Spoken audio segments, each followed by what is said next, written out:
저희 기관이 한국과학기술연구원 키스트의 존재에 대해서는 잘 아시는데 유럽 연구소를 잘 모르시는 분이 좀 많으실 것 같아서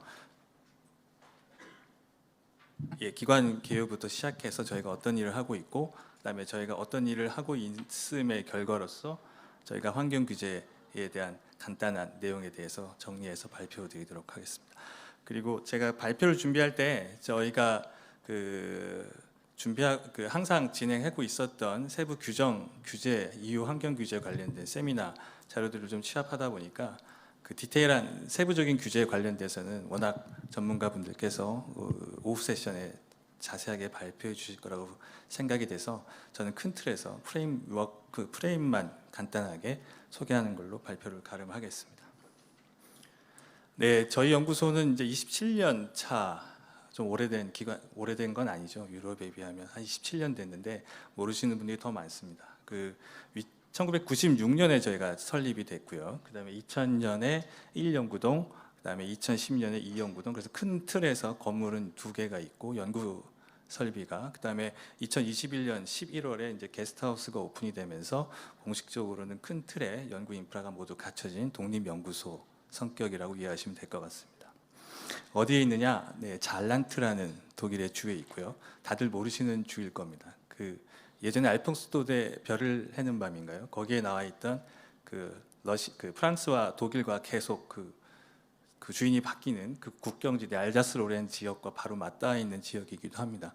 독일이 전쟁 이후에 가장 마지막에 독일의 연방주에 편입된 주이기도 하고 규모도 작고 그렇긴 하지만 국경지에 있다는 여러 가지 장점이 있습니다. 물론 저희 나중에 설명은 드리겠지만 그 국경지에 있다라는 가장 큰 장점 중에 하나가 국제화, 그다음에 한국 기업에 대한 여러 가지 외국에 대한 외부 기관에 대한 유치에 대한 노력들, 그런 것들이 상당히 활발히 돼 있어서 저희 연구소도 맨 처음에 1996년 정확한 독일 내의 적지를 섭외할 때 잘란트 주의 차원의 주 정부 차원에서 상당히 많은 지원, 그다음에 여러 가지 형태의 서비스라고 표현하긴 뭐하지만 여러 가지 다양한 혜택을 줬기 때문에 저희가 그 장소로 적지를 선정해서 96년에 설립이 됐습니다.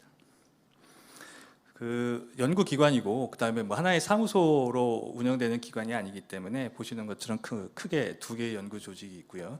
그다음에 행정실과 대외협력실, 제가 대외협력실 업무를 맡고 있고 여기서는 이제 간략하게 연구부서 업무를 좀 설명을 드리겠습니다. 나중에 세부적인 성과 공적 관련해서도 저희 특히 이제 동물 대체 시험, 비동물 실험이라고 하는 하나의 큰 방법론이 현재 OECD 산하에서 개발되고 있고 앞으로 이건 현재 규제는 아니지만 미래 규제에 대응하는 여러 가지 방법론들을 OECD하고 전 세계적으로 개발하고 있습니다. 그런 관련된 연구를 진행하고 있다고 좀 설명을 드리고요. 그다음에 바이오센스 연구단, 오늘 세부 실적은 발표를 못 드리지만 모든 형태의 위해성을 평가하기 위한 스마트 센서들을 개발하는 하나의 또 부서가 있습니다.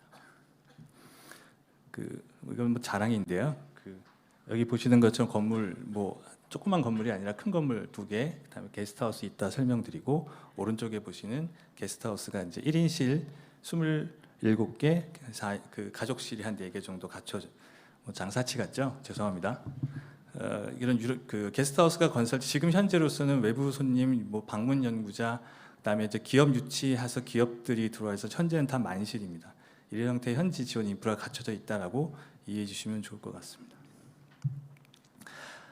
저희 핵심 연구, 가장 중점 연구는 뭐냐를 좀 설명을 드리면, 가장 마지막에 있는 인비트로, 인비보에서 진행되는 여러 가지 독성 평가에 대한 결과를 모두 취합해서 마지막으로는 인실리코 형태의 시뮬레이션 형태로 독성을 평가해 보자. 그게 가장 궁극적인 목적입니다.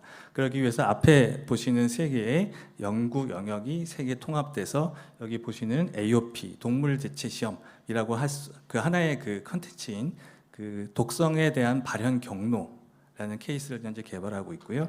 그게 연관돼서 마지막으로는 비동물 실험, 동물 대체 실험이라는 하나의 방법론이 개발되는 체계로 저희 중점 연구가 진행되고 있습니다.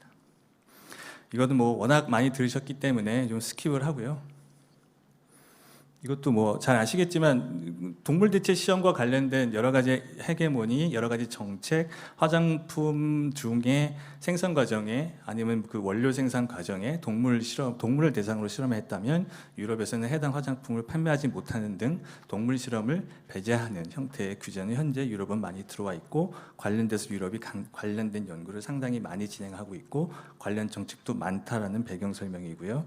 오른쪽 밑에 보시는 것처럼 정부 부처 전체 우리나라도 2023년부터 관련된 내용의 화학물질과 관련된 독성평가 과정에서는 앞으로는 동물을 배제하는 형태의 실험 방법론을 도입하자라는 개념입니다.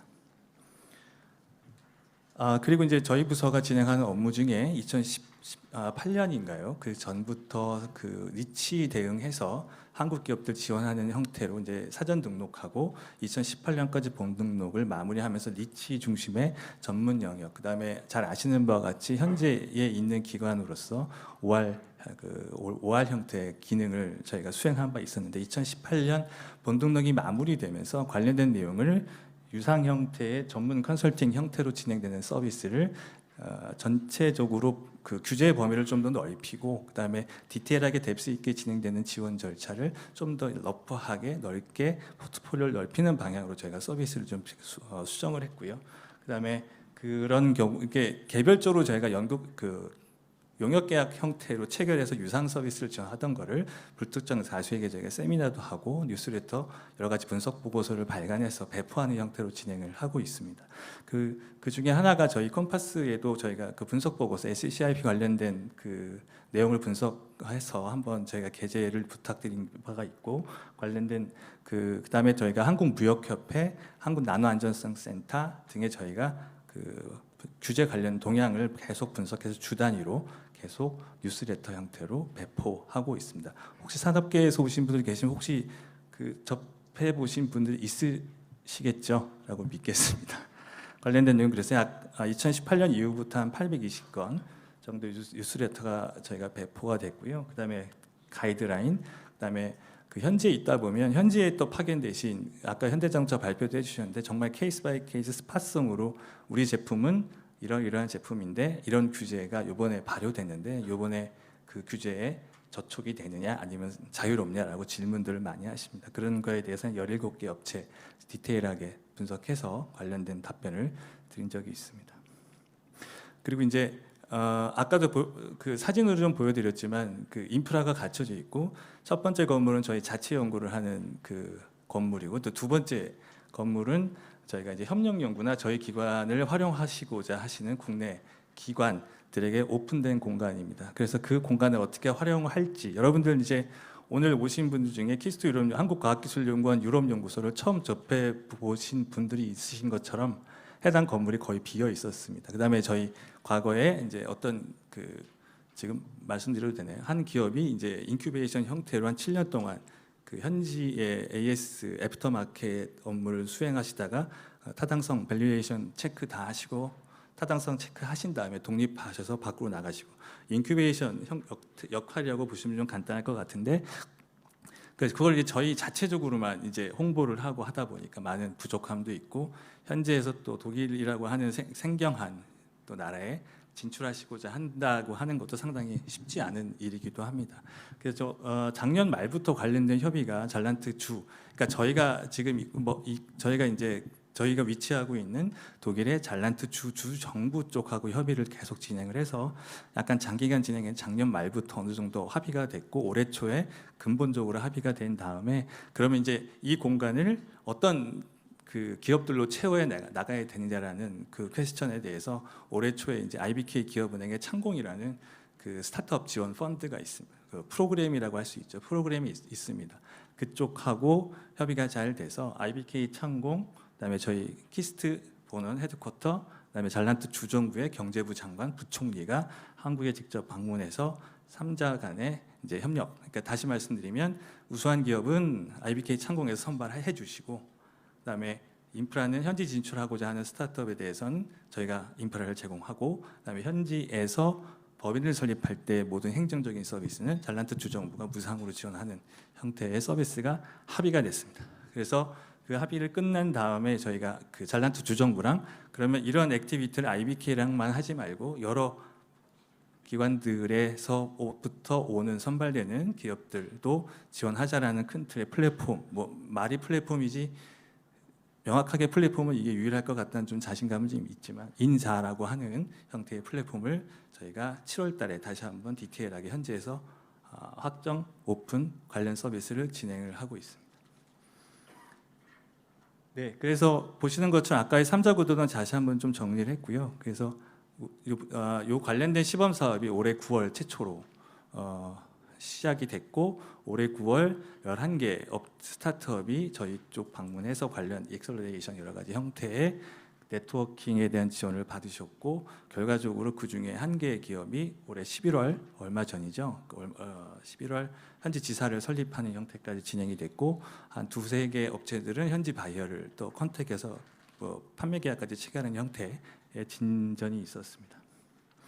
대응 사례는 결과적으로 이제 저희가 이런 액티비티와 이런 롤이 있는데 어떤 결과를 도출했는지를 좀 간단히 설명드리겠습니다. 그 연구 내용은 제가 이제 총괄적으로 드러프하게 설명을 드리는데 오늘 그 행사장에도 저희 그 연구부서에서 한 분 참석하셨는데 김영삼 박사님 잠시 일어나 주시겠습니까? 예, 뭐 박수를 쳐주실 건 없지만 혹시나 연구 분야에 관련해서 질문이 있으시면 언제든지 질문해 주시면 감사하겠습니다. 박수 좀. 아까도 간단히 설명드렸지만 AOP라는 개념은 OECD에서 2015년부터 화학물질이나 여러 가지 복합물질이 인체에 위험하고 환경에 위해가 된다라는 일반적으로 아는 사실을 어떻게 동물을 쓰지 않고 유해성을 평가할 수 있을까라는 개념으로 처음 시작돼서 AOP 아까 말씀드린 독성 발현 경로에 대해서 컨셉이 잡아져서 제가 2018년부터 연구를 했다가 한번 설명을 드렸습니다. 근데 AOP라는 개념은 아까 말씀드린 그런 형태로 여러 가지 데이터들, 여러 가지 실험 데이터를 총합해서 각각 뭐 예를 들어서 분자 세포단부터 시작되는 어떤 액티비티가 마지막에 어떤 식으로 발현된지 예를 들어서 뭐 어떤 균이 인체에 침투해서 어떤 세포와 마주쳐서 어떤 이상한 물질이 세포와 결합해서 세포가 이상 반응을 보이고 그 이상 반응이 기관에 되고 기관으로 전파된 게 밖으로 나와서 예를 들어 재치기를 하거나 기침을 한다. 그런 전체적인 과정을 이해한다면 나중에는 동물이 아니라 세포단 실험만 해설해도 알 수가 있다는 거고 세포단 실험에 대한 데이터가 많이 빅데이터 개념 형태까지 많이 방대한 자료가 모여지면 나중에는 컴퓨터의 시뮬레이션만으로도 최종 결과를 예측할 수 있다는 개념입니다. 그래서 저희가 시작은 좀 늦게 했지만 현재까지는 한 23개죠. 23개 AOP를 자체로 개발해서 이제 OECD 등록을 했고 그다음에 OECD에서는 1년에 2번 이제 접수된 여러 가지 AOP들을 평가해서 OECD 차원에서 관련된 등록된 AOP는 OECD 차원에서 지속적으로 개발해서 최종적인 가이드라인을 만들어야 되겠다라고 하는 AOP들에서는 OECD가 이제 프로젝트 번호를 배정을 하게 됩니다. 그래서 저희가 23개 개발해서 신청한 AOP 중에 총 19개 AOP가 OECD 프로젝트의 체번을 받았고요. 결과적으로 이게 나중에 최종적으로 이 AOP는 OECD에서 앞으로 테스트는 이런 방식으로 하십시오라는 형태의 최종적인 테스트 가이드라인으로 발전돼서 일반에 배포가 될 예정입니다. 이건 제가 올해 7월 정도에 원래 이걸 가지고 막 이렇게 순서 매기고 이제 등수를 매기는 건 전혀 없는데 한번 카운트를 해봤습니다. 그 이상은 더 이상 카운트 안 하고 있는데요. 현재 OECD 아까 말씀드린 OECD에서 프로젝트 번호가 할당된 AOP들 중에 OECD 회원국별로 일단 저희 기여율을 한번 봤더니 이제 대한민국이 한 3위를 차지하고 있다라는 측면이 하나 있고요. 그다음에 기관별로 저희가 등록된 기관, 신청된 AOP를 등록한 기관이 어떤 기관이냐 했을 때 저희 기관이 제일 많이 OECD 프로젝트 넘버를 할당 받은 걸로 확인돼서 그 다음부터는 저희가 조사를 안 하고 있습니다. 아까 설명드린 죄송한데 원래는 백을 하면 안 되는데 여기 보시는 내용 중에 제가 좀 설명을 좀 빼먹은 측면이 저희가 이제 2018년, 19년 진행을 하다가 처음 말씀드린 것처럼 화학 물질이나 인위적인 그 복합 물질이 인체나 환경에 어떤 악영향을 미치는지에 대한 컨셉을 개발하고 그거에 대한 방법론 가이드라인을 개발하는 게 AOP라고 말씀을 드렸습니다. 근데 2020년 저희가 그 코비드 19이 이제 창궐해서 팬데믹 상황이 되다 보니까 저희가 이제 저희 연구진에서 그러면 이제 이런 형태의 그 큰 프레임워크를 혹시 질병이나 그런 감염과 관련된 방향으로 활용할 수 있지 않을까라는 생각으로 맨 처음에 2020년 초에 코비드 19 ACE2 그 단백질에 대해서 폐에 있는 세포랑 결합했을 때 최종적으로 어떻게 발현되는지 세부적인 전달 기작이나 발현 기작을 정확히 안다면 이 사람이 나중에 코비드 19에 감염됐다 했을 때도 어떤 단계에 있고 어떤 단계에 있을 때 어떤 치료나 어떤 식으로 앞으로의 발전 단계를 정확히 이해할 수 있지 않을까라는 형태의 AOP를 몇 건 저희가 접수를 합니다. 그 이후에 저희가 이제 이 AOP라는 개념은 맨 처음에 이제 접수하는 사람이 어떻게 보면 우선권을 가져가지만 개발하는 과정에 여러 기관이 같이 공동으로 참여해서 그 집단 지성이라고 하나요? 그런 형태로 다 같이 기여하는 형태로 진행을 되게 있습니다. 그래서 저희가 맨 처음에 단독 기관으로 진행을 했다가 한 56개 정도 기관들이 다 같이 참여해서 관련된 AOP를 코비드 19 AOP를 좀 더 활성화 있게 좀 더 정확하게 한번 개발해 줘라는 작업반이 구성돼서 3년 동안 작업반 활동을 진행을 했습니다.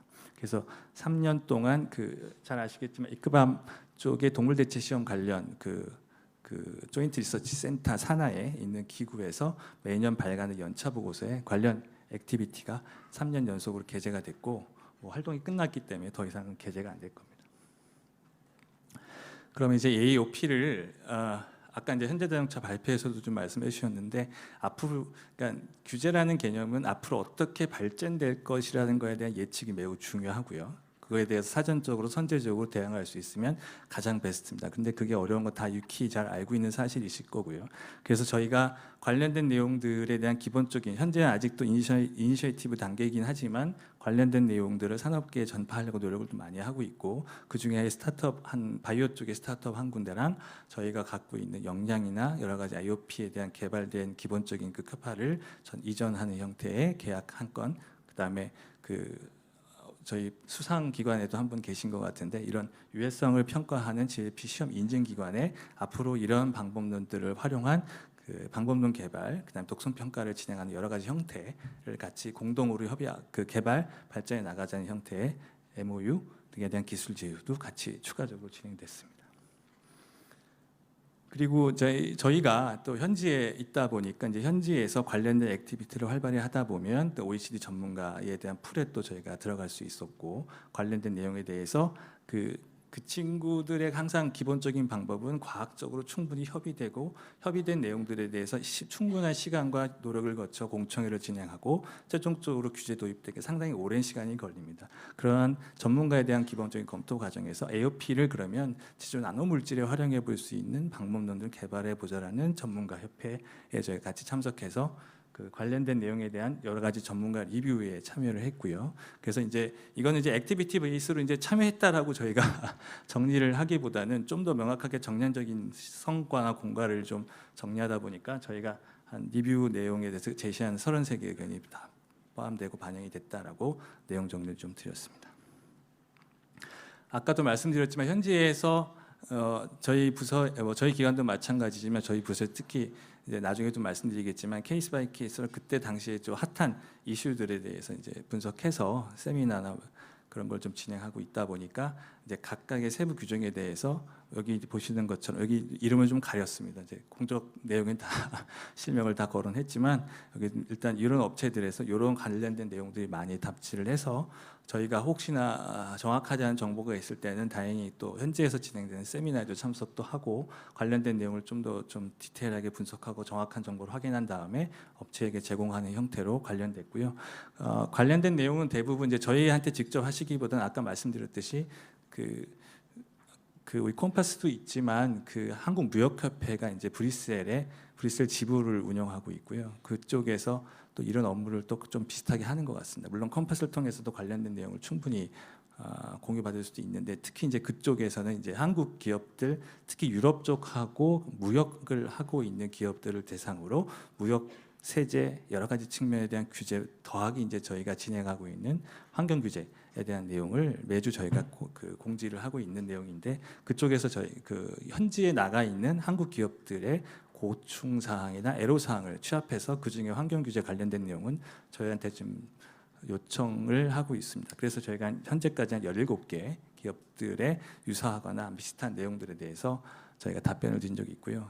그 질의사항이나 세부적인 내용 보시면 아시겠지만 큰 틀의 어떤 규정 내용을 궁금해하시다기보다는 어떤 규정이나 어떤 새로운 제도가 들어왔는데 우리 기업의 우리 제품은 이제 저촉이 되느냐 안 될 것이냐 이런 걸 좀 디테일하게 여쭤보시는 분이 많아서 그런 쪽으로 좀 답변을 많이 드렸습니다. 그리고 이제 아까 말씀드린 저희가 이제 무역협회 쪽이랑 같이 업무를 좀 많이 하다 보니까 그쪽에서 산업계 쪽의 수요들을 많이 좀 받으셔서 맨 처음에 보시는 것처럼 이제 2021년부터 이제 그 유럽 폐기물 관련된 디렉티브가 개정이 됐고 개정된 배경에는 이제 중국에서 더 이상 그 유해 물질이 포함된 폐기물을 수입을 안 하겠다는 어떤 모티베이션이 있었지만 그런 거가 발전이 되고 그 새로운 상황이 바뀌면서 유럽에서도 폐기물에 대한 유럽 내 매립은 0%로 하겠다라는 하나의 목표로 여러 가지 다양한 제도들이 들어오면서 그 순환 경제에 대한 기본적인 컨셉부터 그때 다 발생하기 시작합니다. 가장 근본적인 거는 SCIP라는 제도는 결과적으로 이런 거죠. 땅에 묻지 않을 거면 당연히 묻어지는 폐기물을 없애야 되고 묻어지지 않으려면 SBHC나 여러 가지 유해학 물질이 제품에 쓰면 안 된다라는 형태의 기본적인 개념입니다.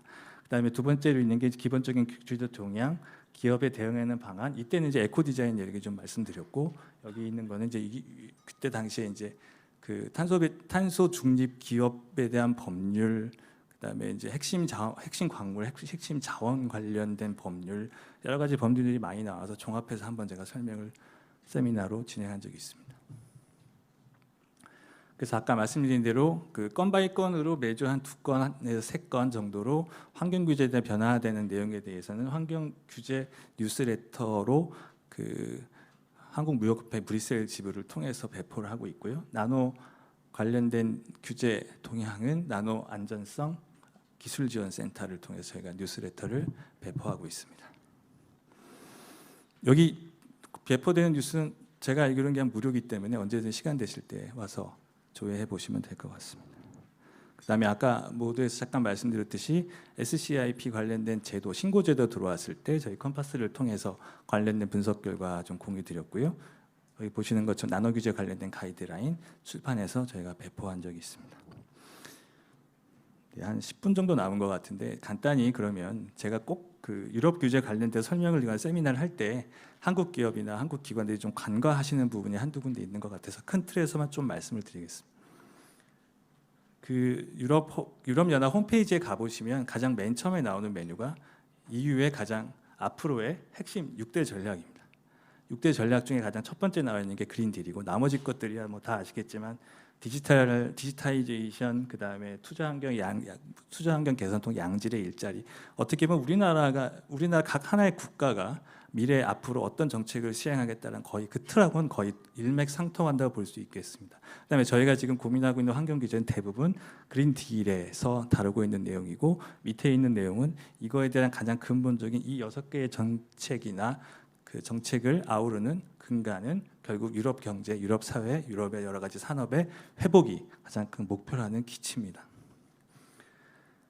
그래서 그 EU 핵심 전략에 대한 도입의 가장 근본적인 배경은 여러분 다 아시겠지만 이 3가지 가장 큰 위기 상황, 코비드-19 때문에 서플라이 공급망 체인이 완전히 다 박살이 났고 그다음에 재정적인 측면에서 가장 문제가 되다 보니까 유럽이 점차 정제적으로 악화되고 있다. 그래서 이전 형태의 기본 정의를 설정을 해서 앞으로 이런 식으로 진행을 하자라는 개념입니다. 근데 여러분들 잘 아시겠지만 미국은 어떤 규정이나 규제를 만들어 상당히 공격적으로 상당히 센시티브한 단어들을 많이 쓰는데 유럽은 그렇지는 않습니다. 환경을 보호하자라는 개념으로 접근하기 시작하면 누구나 환영은 하는데 세부적으로 액티비티하고 기본적으로 이 규제를 만드는 가장 근본적인 목적이 무엇이냐에 자세하게 얘기를 하고 있습니다. 그걸 좀 들춰보면 제가 아까 환경규제 뉴스레터를 이렇게 발간한다고 말씀드렸는데 그 규제들을 보면 항상 어떤 규제가 바뀌고 뭐 아까 PFAS 얘기도 하시고 막 에코 디자인 얘기도 하시지만 항상 마지막에는 유러피안 그린 딜하고 서큘러 이코노미 액션 플랜, 뉴 인더스트리 스트래티지가 근간이 돼 있다. 이거와 연결돼 있다. 이거에 대한 후속 조치다라고 항상 얘기합니다. 그럼 그것들은 무엇이냐? 그린 딜은 아까 앞에 설명을 드렸기 때문에 그 순환 경제에 대한 기본적인 액션 플랜을 설명드리면 이런 겁니다. 그러니까 유럽에서 생산되거나 하는 것들은 모두 유럽 안에서 순환시킨다. 추가적인 공급망이 깨졌기 때문에 공급망을 최소화하고 공급망 포트폴리오를 다변화해서 안에 들어온 것들은 다시 나가지 못하게 아까 말씀드린 그 폐기물에 대한 것도 폐기되는 것도 모두 다 다시 수거하고 재사용하고 재활용한다. 근본적인 목표가 있고 여기 보시는 그 액션 플랜의 구성 범주 중에는 두 번째 핵심 제품이나 상품에 대한 밸류 체인이 설정이 되어 있습니다. 그 설정된 내용 보시면 다 이런 겁니다. 그래서 지금 환경 규제 관련된 내용들 순환 경제의 기본적인 백그라운드가 있다면 100% 여기 범위 안에 들어가는 겁니다. 예를 들어 배터리부터 ELB 다 마찬가지로 순환 경제 차원에서 반드시 이 내용들은 제품에 대한 원료, 제품 개념 자체뿐만 아니라 제품을 생산하고 판매하고 소비하고 그다음에 폐기가 됐을 때 다시 한번 순환해서 다시 한번 쓰는 기본적인 백그라운드가 갖춰져 있다라고 보시면 될 것 같습니다. 그다음에 두 번째가 이게 약간 조금 좀 센시티브한 내용인데 여기에 그 EU 그 인더스트리 스트래티지의 가장 근본은 산업계는 녹색화해야 된다, 디지털로 전환해야 된다.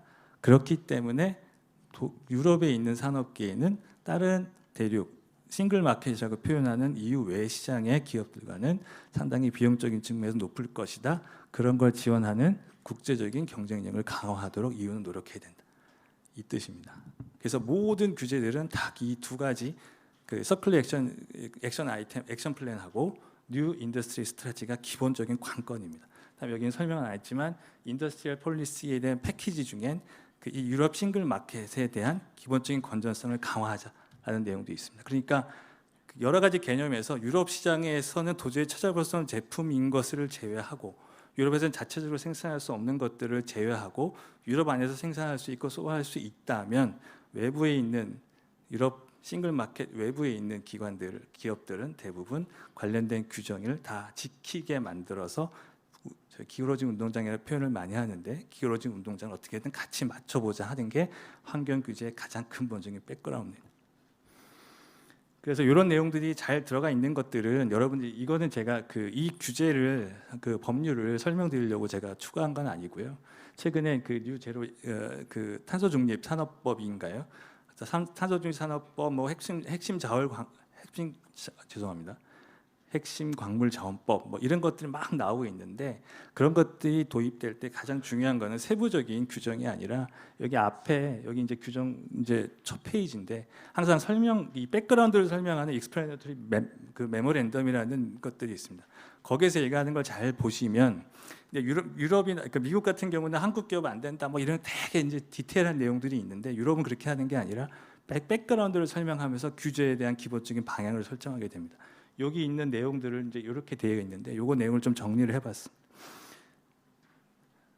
탄소 중립 산업법의 가장 근본적인 목표는 이런 겁니다.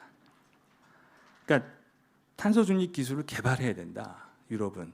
근데 여태까지 유럽은 기후변화 협약부터 시작해서 탄소 중립에 대해서 선도적인 국가로 알고 있었는데 이런 얘기들을 반복적으로 하고 있습니다. EU 경제 단일 시장 잠재적인 위기 요인을 없애야 된다.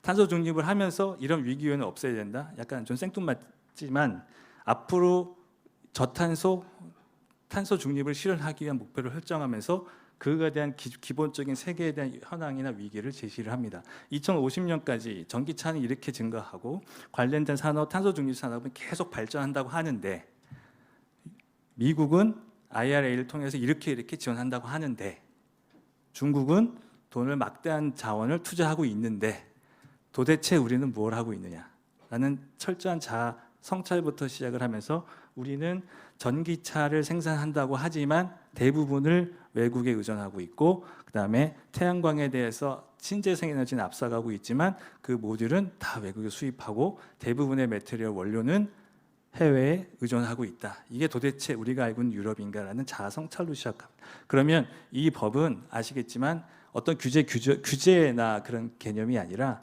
나중에 설명드리겠지만 부응책이라고 보시는 게 좀 더 정확할 것 같습니다. 그래서 여기 안에 있는 인더스트리 탄소 중립이 기본하기 달성하기 위한 산업군을 총 8개로 나눴기 때문에 앞으로 이런 세부적인 8개의 산업군에 대해서 세부적인 가이드라인과 관련된 기술 지침이 또 후속적으로 나올 것으로 예상을 합니다.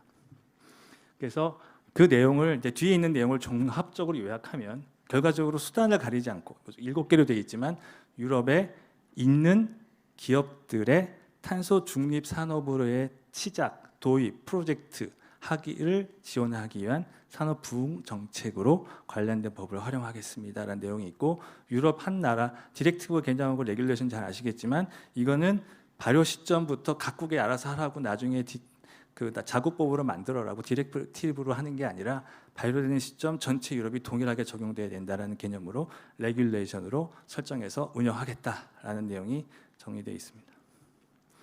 그래서 규제 방향성은 앞으로 앞에서 많이 하셨고 앞으로도 이제 많이 설명해 주시겠지만 그 개별 규제 형태로 예전에는 뭐 ELV에다가 로아스도 하고 뭐 WEE도 하고 막 개별적으로 하다 보면 항상 거기서 나오는 보고서에는 항상 문제를 제시하는 것들은 빈틈이 너무 많다라는 얘기를 많이 합니다. 그래서 앞으로 규제는 통합적인 형태. 그래서 에코 디자인 관련된 내용이 예전에 에코 디자인은 재활용하고 패키지를 어떻게 쉽게 분해하고 그걸 어떻게 할지 뭐 거기에 전기에 대한 에너지 효율 들어가지만 관련된 모든 내용 에코 디자인 레귤레이션 보시면 아시겠지만 나중에 이제 오후에 설명을 해주실 겁니다만 유럽에서 거래되는 모든 물리적 제품에 대한 규제입니다.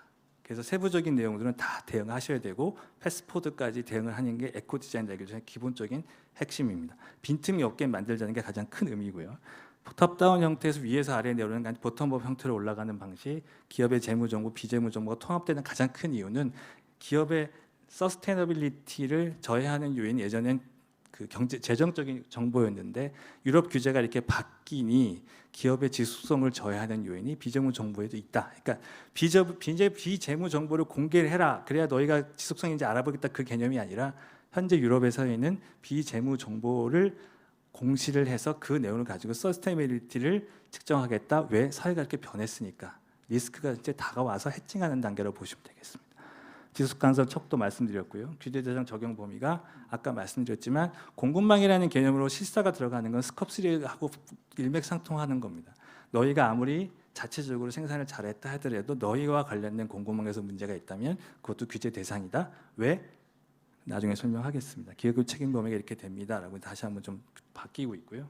그래서 이건 원래 제가 애니메이션으로 좀 설정을 했는데 PDF로 하다 보니까 좀 하지만 예전에 EU 기업의 원가 구성은 여기까지였으면 현재 들어오는 유럽 규제를 통해서 탄소세, 환경관리 비용, 공급망 내부적인 실사 때문에 비용이 상승됩니다.